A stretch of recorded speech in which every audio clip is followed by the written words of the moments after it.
નમસ્કાર દોસ્તો, દો લવ્સ મેં આપ સૌનું સ્વાગત છે. આપણે આ ચેનલ ખાસ ટીઈટી, ટીએટી અને બીજી બધી જ સ્પર્ધાત્મક પરીક્ષાઓની તૈયારી માટે બનાવવામાં આવી છે. જો તમે પહેલીવાર આવ્યા હોવ તો ચેનલને અત્યારે જ સબસ્ક્રાઇબ કરી લેજો. આજે આપણે એક એવા ટોપિક પર વાત કરવાના છીએ જે પરીક્ષા માટે ખૂબ જ ઇમ્પોર્ટન્ટ છે. આજે આપણે ચર્ચાપત્ર એટલે કે એડિટોરિયલ કોરેસ્પોન્ડન્સમાં પૂરા માર્ક્સ કેવી રીતે લાવવા એનું ડિટેઇલ્ડ વિશ્લેષણ જોવાના છીએ. કારણ કે આ જ એ ટોપિક છે જે એક સામાન્ય ઉમેદવાર અને ટોપર વચ્ચે બહુ મોટો તફાવત ઊભો કરે છે. બરાબર ને? તો ચાલો શરૂ કરીએ. હવે પરીક્ષા આપતી વખતે સૌથી મોટો પ્રશ્ન એ થાય કે આ વર્ણનાત્મક પેપરમાં વધુમાં વધુ માર્ક્સ કેવી રીતે ખેંચવા. જો તમને એવું લાગતું હોય કે ખાલી સારું અને લાંબુ લખી નાખવાથી માર્ક્સ મળી જશે તો એવું બિલકુલ નથી. ચર્ચાપત્રમાં માર્ક્સ ખેંચવા એક સ્કોરિંગ ગેમ છે, પણ એના અમુક સિક્રેટ રૂલ્સ છે. જો એ રૂલ્સ ફોલો કર્યા તો સમજો કે તમારા માર્ક્સ પાક્કા. તો આજના આ વિશ્લેષણમાં આપણે મુખ્યત્વે 3 વસ્તુઓ કવર કરીશું. પહેલું, ચર્ચાપત્રનું આદર્શ માળખું એટલે કે ફોર્મેટ. બીજું, વધુ માર્ક્સ મેળવવાની કેટલીક ખાસ ટિપ્સ. અને ત્રીજું, આ બધું સમજવા માટે એક પ્રેક્ટિકલ ઉદાહરણ. એકદમ સિમ્પલ છે બધું. તો ચાલો સૌથી પહેલા વિભાગ તરફ આગળ વધીએ.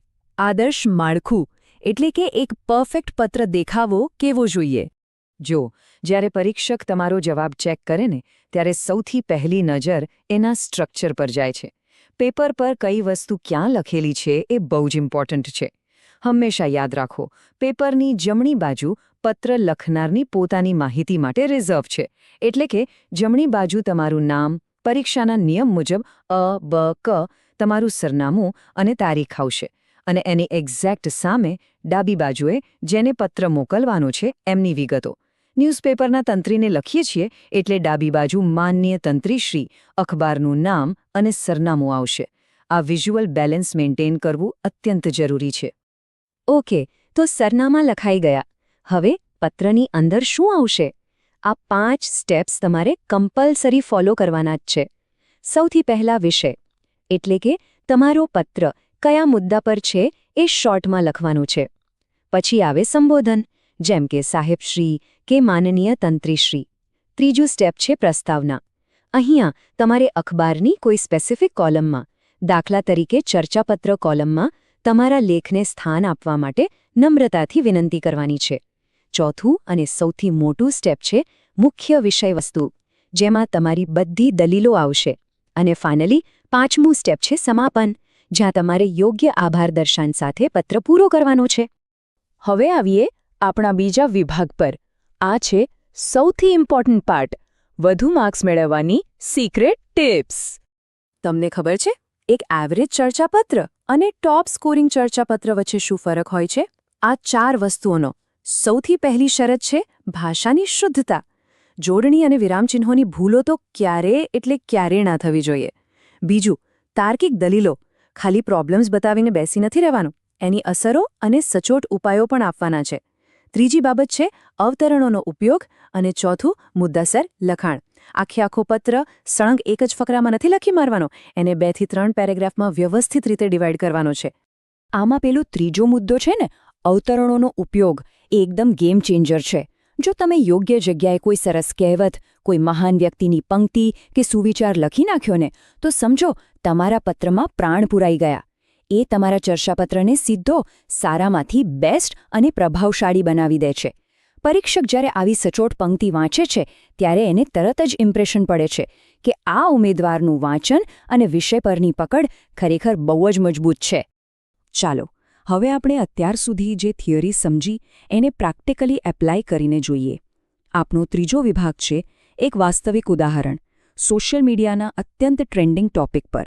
અહીં જુઓ હેડરનું ફોર્મેટ કેવી રીતે તૈયાર થાય છે. જમણી બાજુ આપણે લખ્યું પત્ર લખનાર અ, બ, ક, પછી સરનામું 201 શાંતિ વિલા, ગાંધીનગર અને તારીખ 7 ફેબ્રુઆરી 2026.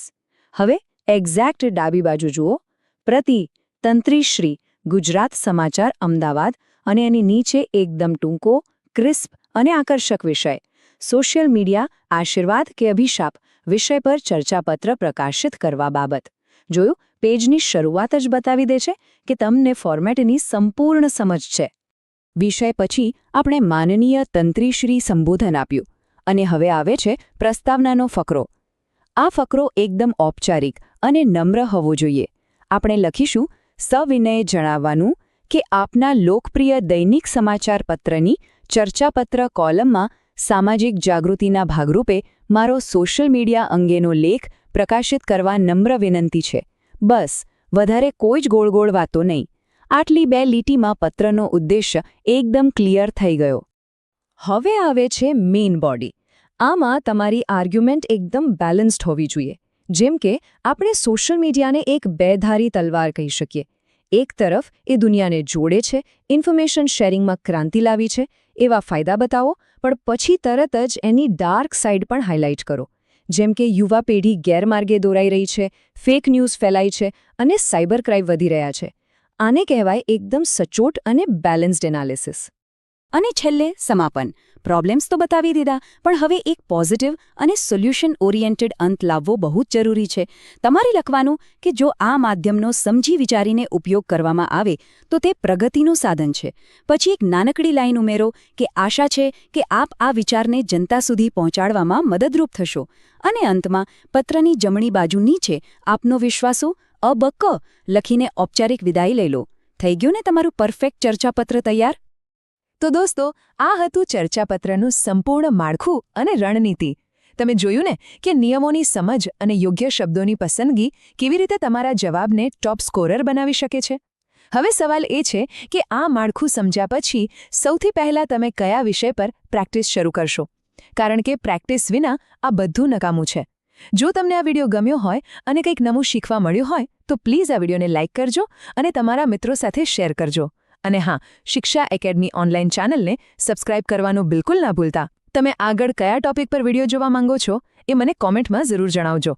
મળીએ આવતા વિડીયોમાં. તમારો ખૂબ ખૂબ આભાર.